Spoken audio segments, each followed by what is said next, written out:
Welcome to the Bible Study Series.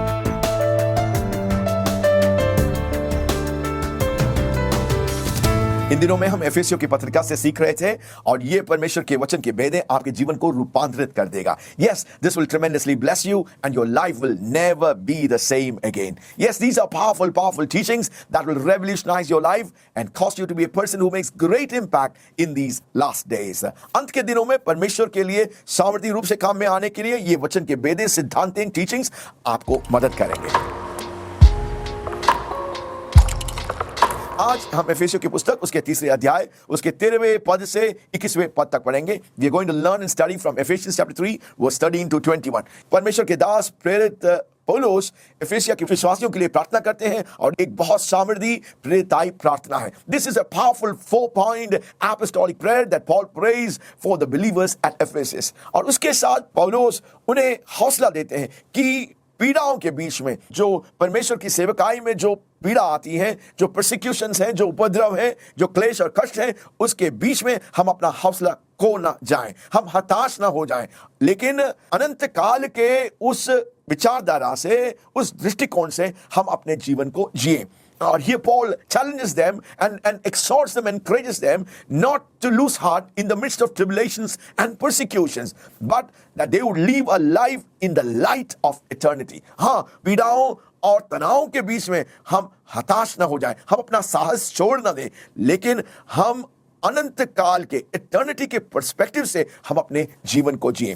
एफेसियों की पुस्तक उसके तीसरे अध्याय और उसके 13वें पद में हम पढ़ते हैं, इसलिए मैं विनती करता हूं कि जो क्लेश तुम्हारे लिए मुझे हो रहे हैं उनके कारण साहस न छोड़ो, क्योंकि उनमें तुम्हारी महिमा है. यहां पर पौलुस बोलते हैं कि देखो, मैं रोम के कारागृह से ये लिख रहा हूं, मैं क्लेश अनुभव कर रहा हूं. ये किस लिए? क्योंकि मैं परमेश्वर की सेवा कर रहा हूं. सुसमाचार के कारण, परमेश्वर के सेवा के कारण, इस गॉस्पेल के कारण जो परसिक्यूशन मुझे हो रहा है, जो तनाव में जो है, जो क्लेश में जो है मैं हूं, और उसके कारण आप दुखी ना हो, आपका हृदय टूट ना जाए, आप अपना हौसला खोए नहीं, आप अपने साहस को नहीं छोड़ें, क्योंकि ये जो मैं कर रहा हूं, ये जो सुसमाचार का जो काम कर रहा हूं, जो कलीसिया के लिए मैं जो परिश्रम कर रहा हूं, ये तुम्हारी महिमा के लिए. Here Paul is saying, do not lose your heart at my persecution and tribulation. I rejoice in my suffering. मैं अपने क्लेश में, अपने जो दुख में जो उठा रहा हूं, जो तनाव जो मेरे जीवन में हो रहा है, मैं उसमें आनंदित हूं. I rejoice with my sufferings. I know it's painful for me, but I rejoice because it is working glory in you, because it is building you up, it is building you in faith. The church of God is being built up and it is being anchored in faith. मैं इसमें खुश हूं, इसमें आनंदित हूं, मैं rejoice कर रहा हूं, क्योंकि मैं जानता हूं मेरा क्लेश तुम्हारे लिए महिमा का कारण हो रहा है.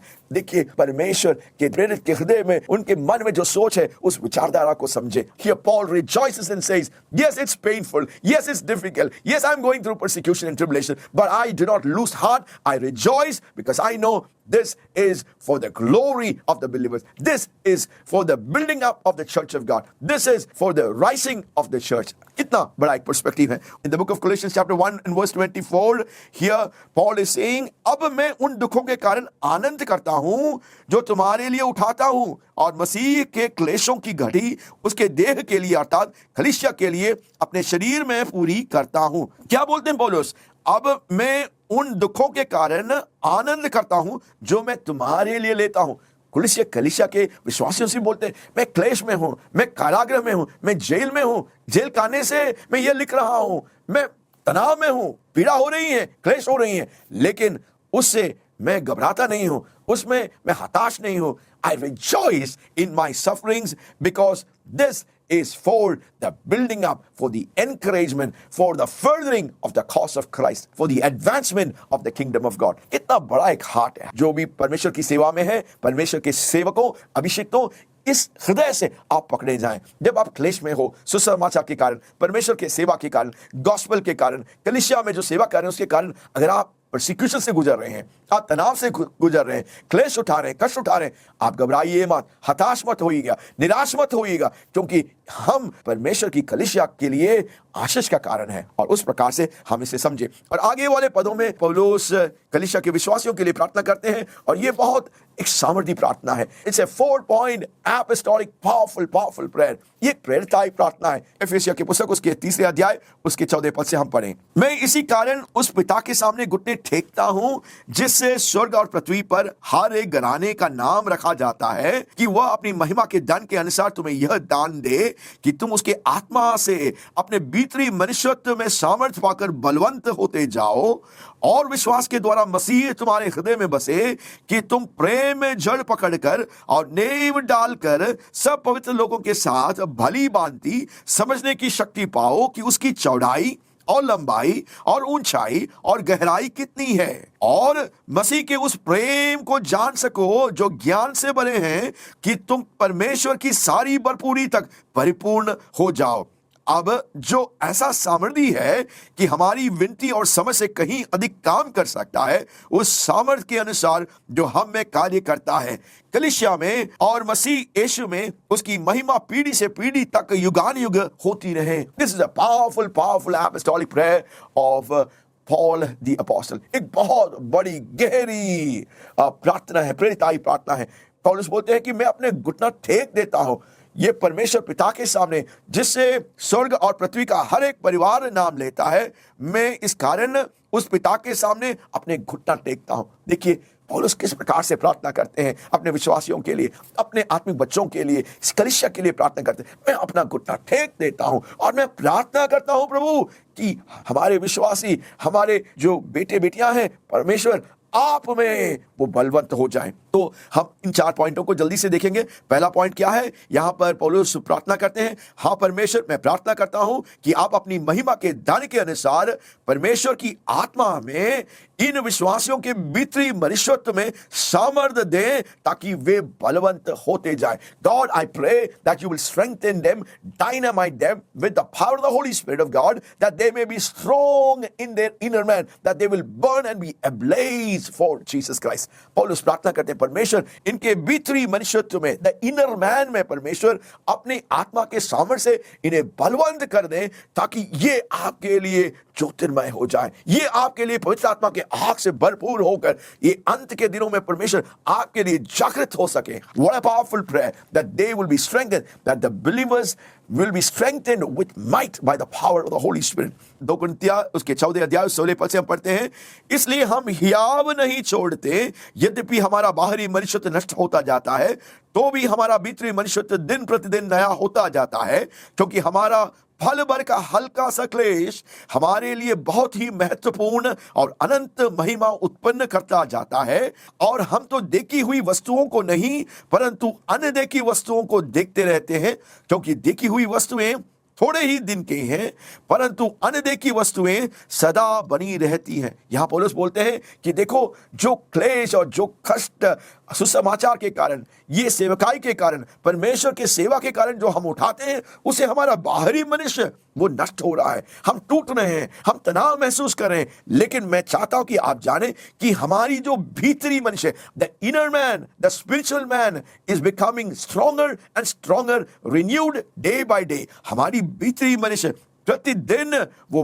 बलवंत होती जाती है। किस प्रकार का समझ है देखिए पौलुस प्रेरित का, क्योंकि हमारी पल भर का हल्का सा क्लेश हमारे लिए बहुत ही महत्वपूर्ण और अनंत महिमा उत्पन्न करता है। जो क्लेश हम उठाते हैं, जो दर्द दुख, जो उपद्रव हम सह लेते हैं, हमारे लिए बहुत ही महत्वपूर्ण और अनंत महिमा उत्पन्न करता है। What an understanding Paul had, that even in the midst of difficulties, our inner man is being strengthened, and this light momentary affliction is working for us an eternal weight of glory। इसलिए पौलुस बोलते हैं प्रभु मैं प्रार्थना करता हूं कि आप अपनी आत्मा से इनके भीतरी मनुष्य में, इनके इनर मैन में इन्हें स्ट्रेंथन कीजिए, मैं वो बलवंत हो जाएं। ये प्रार्थना का दूसरा पॉइंट है। यहां पर पौलुस प्रार्थना करते हैं, एफेसियों की पुस्तक उसके 3 अध्याय उसके 17वें पद में हम पढ़ते हैं, और विश्वास के द्वारा मसीह तुम्हारे हृदय में बसे, कि पौलुस प्रार्थना करते हैं परमेश्वर इनके हृदय में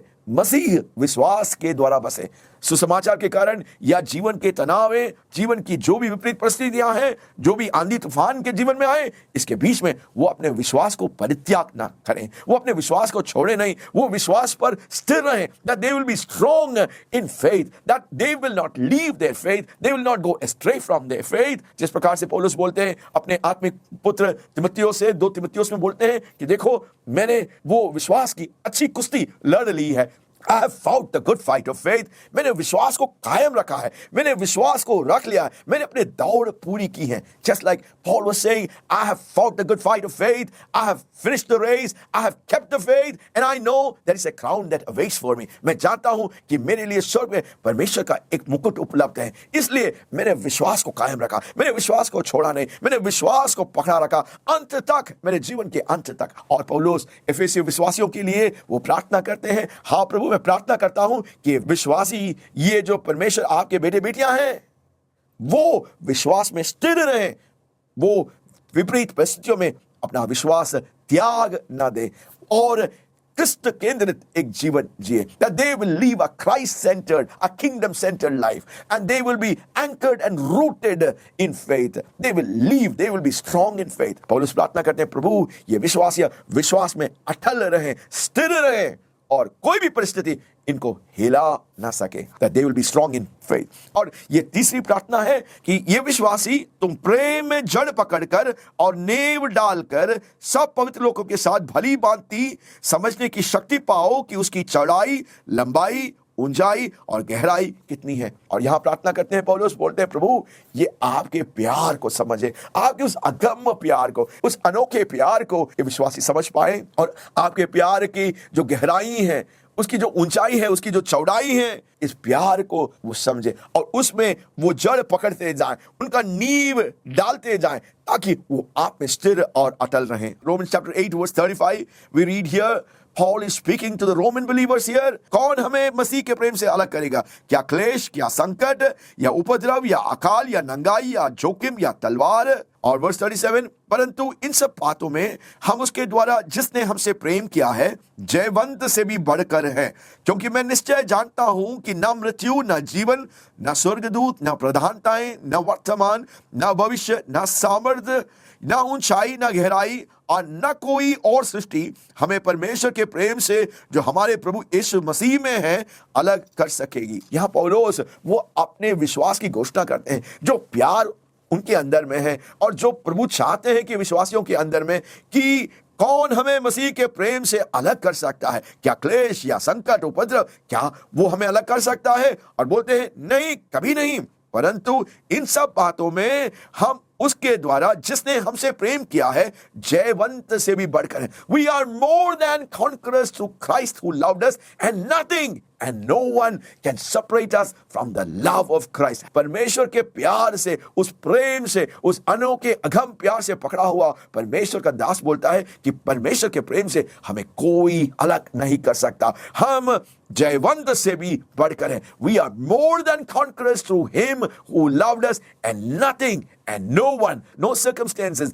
no persecution, no tribulation, no difficulty, no storms in life can separate us from the love of Christ. कोई भी पीड़ा, कोई भी persecution, कोई भी तनाव, कोई भी आंधी तूफान हमारे जीवन में आए, वो हमें परमेश्वर के प्यार से अलग नहीं कर सकता। हम जयवंश से भी बढ़कर हैं। तो परमेश्वर के दास पौलुस कलीसिया के लिए प्रार्थना करते हैं, हाँ परमेश्वर आपके उस अगम अनोखे प्यार में परमेश्वर ये मेरे बेटे और बेटियां वो जड़ पकड़े, उनका नींव और भी गहराई में आए ताकि वो आपके प्यार में स्थिर रख सके। That they would be rooted and be founded and anchored in the love of Christ, and may they together understand the depths of your love. Fourth point जो है पौलुस प्रार्थना करते हैं, हाँ परमेश्वर कि मसीह के उस प्रेम को जान सके जो ज्ञान से भी भरे हैं, कि तुम परमेश्वर की सारी भरपूरी तक परिपूर्ण हो जाओ। यहां प्रार्थना करते हैं परमेश्वर वो आपके उस प्यार को समझें जो ज्ञान से भी परे हैं और परमेश्वर के सारे भरपूरी से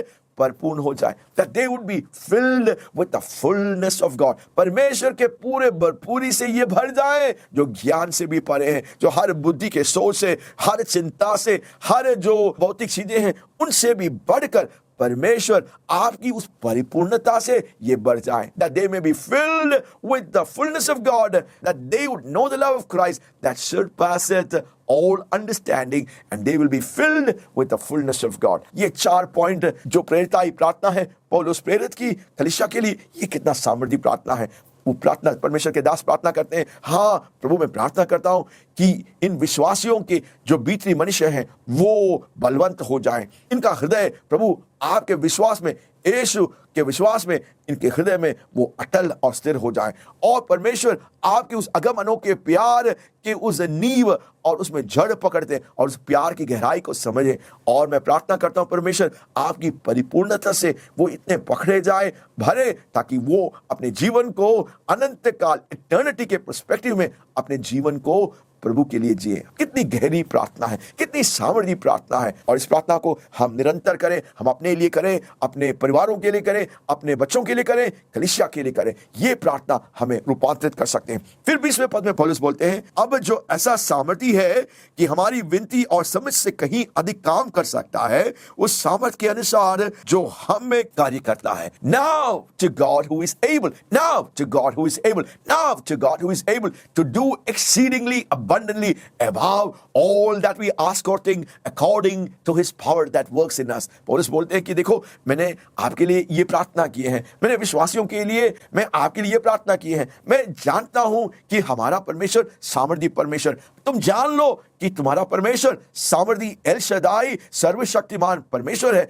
हमारे प्रार्थना से, हमारे उस सोच विचार से वो इतना सामर्थी है कि हमारी विनती और समझ से कहीं अधिक काम कर सकता है। Now to God who is able. Our God is mighty. Our God is powerful. He is El Shaddai, the Almighty God, who is able to work above all that we have asked or imagined or thought. हमारे पूछने, मांगने, हमारे विनती और समझ से कहीं अधिक हमारे लिए परमेश्वर काम कर सकता है। वो सामर्थ हम पर काम करता है, उस सामर्थ के अनुसार परमेश्वर हम पर काम करता है। कितनी गहरी प्रार्थना है, कितना बड़ा दृष्टिकोण है, सोच विचार है। आप इन वचन के भेदों को समझे, इस वचन के भेदों को बार बार सुने, और अंत के दिनों में जो भी तनावें, जो भी उपद्रवें, जो भी मुसीबतें, क्लेश, जो कुछ भी हो जो हम फेस करते हैं, लेकिन उसके बीच में भी हम जयवंत रहें, हम फलवंत रहें, हम परमेश्वर के लिए स्थिर और अटल खड़े रहें, और हम परमेश्वर के लिए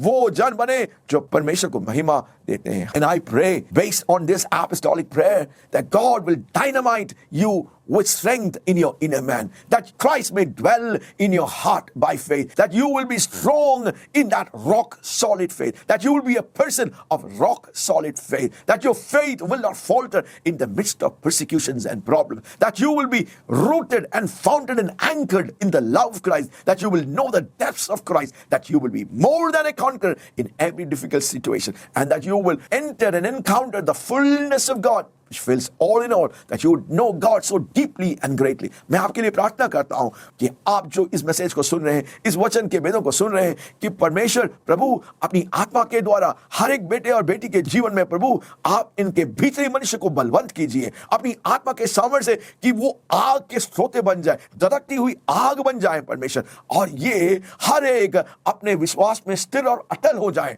विपरीत परिस्थितियों और क्लेश और तनाव और प्रोसिक्यूशंस के बीच में भी ये ज्योतिर्मय हो सके और आपके लिए खड़े रह सके प्रभु। और मैं प्रार्थना करता हूं परमेश्वर कि आपके उस अगम अनोखे प्यार से ये पकड़े जाएं, और आपके प्यार की गहराइयों को ये समझ जाएं, कि अंत के दिनों में परमेश्वर के लिए ये सामर्थ्य रूप से काम में आए। और मैं प्रार्थना करता हूं प्रभु इन दिनों में परमेश्वर आपके उस परिपूर्णता में, द फुलनेस ऑफ गॉड में परमेश्वर ये प्रवेश कर पाए और आपको जाने। And I pray God that they will be filled with the fullness of God, that they will know the love of Christ that surpasses knowledge, और उस प्रेम को जान सके जो ज्ञान के भरे, उस ईश्वरीय परिपक्वता से, उस परमेश्वर की सारी भरपूरी तक परिपूर्ण हो सके। हम ब्लेस करते हैं ताकि परमेश्वर आपको अपनी महिमा से भरपूर करे और अंत के दिनों में आप परमेश्वर के लिए बहुतायत से काम में आए। And may God bless you with the teaching of this word. May you be a powerful instrument of God in these ended times. जो भी आपकी जरूरत हो, आपकी विनती हो, उससे काफी अधिक, आपके सोच से काफी अधिक वो आपके लिए काम कर सकता है। और वो प्रार्थना मैं आपके लिए करता हूं आपके जीवन में परमेश्वर के उस आशीषों को आप प्राप्त कीजिएगा। The Lord bless you. परमेश्वर आपको बहुत आयत से आशीष दे। May God bless you with the teaching of this word. Amen.